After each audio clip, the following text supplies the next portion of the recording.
Ngayon, share ko lang po sa inyo itong aking mga parts na gagamitin sa pagbuo ng mini sound. So, meron ako itong amplifier board. So, papakita ko lang sa inyo. Itong amplifier board na to ay MT21 yung kanyang brand. So, ito po siya mga ka-DIY. So, ito yung gagamitin natin para mag-drive ng ating mga speakers.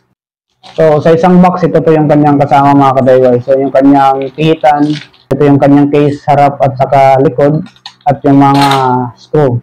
So, ito yung kasama sa ating mini amplifier. So, ating mini amplifier na to ay 2.1 channel. So, mayroon siya para sa subwoofer at dalawa naman para sa kanyang speaker na left and right. At yung kanyang Bluetooth ay naka-built-in na. So, yung gagamitin natin na speaker ay 3-inch na AYAMA, dalawang loud range, at saka isang sub na 8 ohms din yung gagamitin natin. Sa pag-power ng ating amplifier na to ay pwede po yung 12 volts or 24 volts na power supply at 5 amperes para mas maganda po yung bigay ng quality ng amplifier na ito. At meron tayong dalawang tweeter at dalawang frequency divider. Sundan niyo po mga ka-DIY at papakita ko po sa inyo kung paano yung connection ng ating mga speaker dito sa ating mini amplifier board. Ito po yung setup mga ka-DIY sa paggawa ng ating mini sound. So ito yung ating subwoofer at ito yung dalawang mid-range at ito yung ating tweeter. So nandito sa gitna yung ating dalawang frequency divider. So itong trabaho ng frequency divider ay siya kung maghiwalay ng tunog sa pagitan ng ating mid-range at saka sa tweeter. So binabalance niya po yan mga ka-DIY. Tapos yung connection naman dito sa ating mini amplifier. So makikita niyo po sa likod yan mga ka-DIY. So yun po nakita niyo. Ito yung S na to, S minus saka S plus. Ayan po yung sa subwoofer natin, negative at positive ng connection niya. Yung L at saka sa R na to, dito po yung kabilaan ng ating speaker. So ito po yung mid-range natin. So yung tweeter natin, so i-connect na lang natin dito yan kasama yung mid-range. So bali yung frequency divider ay dito na natin i-connect sa left and right. Tapos yung out ng ating frequency divider ay dalawa na po yan mga ka-DIY. So meron siyang variable. So dyan natin ilalagay yung ating tweeter at saka bus. So dyan natin ilalagay yung ating mid-range. So ganyan po yung setup niyan. Meron na akong gawa dito ng mga wires. So kompleto na po yan. May mga clip na siya mga ka-DIY para mas mabilis natin may connect na lang. Ito yung positive yung pula. Sa positive din ng ating speaker. So yung blue ginamit natin na negative para lang may color coordination. So lahat na inalagyan na natin ng wires yung ating speaker. Saka yung ating frequency divider. So yung ating frequency divider, i-connect natin ngayon sa ating amplifier board.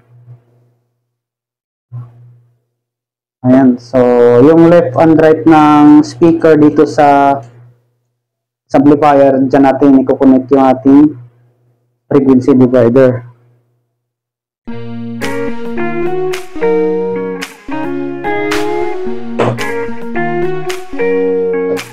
Bali yung connection mga ka-DIY, yung input dito sa ating amplifier board ay pupasok dito sa frequency divider, tapos yung frequency divider, yung out nya ay dito na sa ating mid at saka sa tweeter.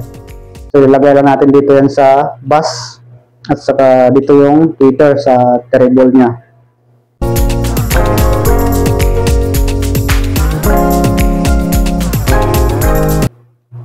So parehas lang yung connection mga ka-DIY sa dito sa kabila at saka dito parehas lang din yun.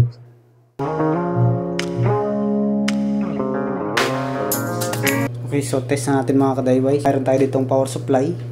So ito po yung input ng kanyang power supply.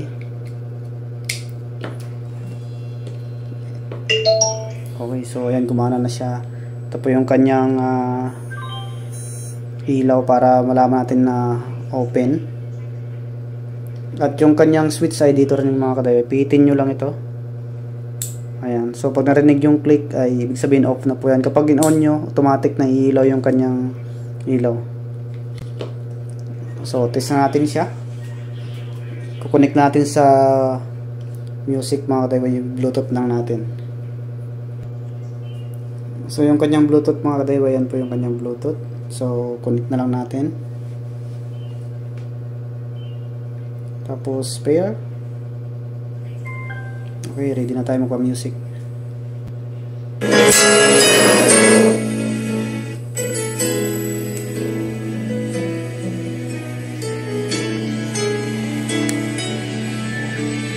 So okay, gumagana na po siya. So ito yung kanyang sa channel, left and right. So dalawa yung gumagana, tapos sabay natin yung bass.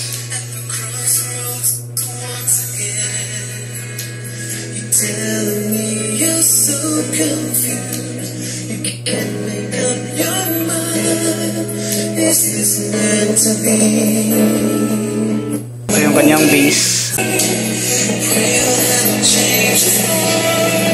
So yung kanyang volume hindi pa masyadong full. So test natin baka magising yung mga kapitbahay natin. So ganyan lang kadali mga kadaywa yung pag-setup ng ating mini sound na gamit itong ating mga Ayema na speaker. Ito po ay 3 inch lang mga kadaywa yung ating mga speaker. So maliit lang po siya para lang dito sa ating mini amplifier board. So sana ay nagustuhan niyo yung aking video mga kadayway at nakatulong po sa mga nais umorder.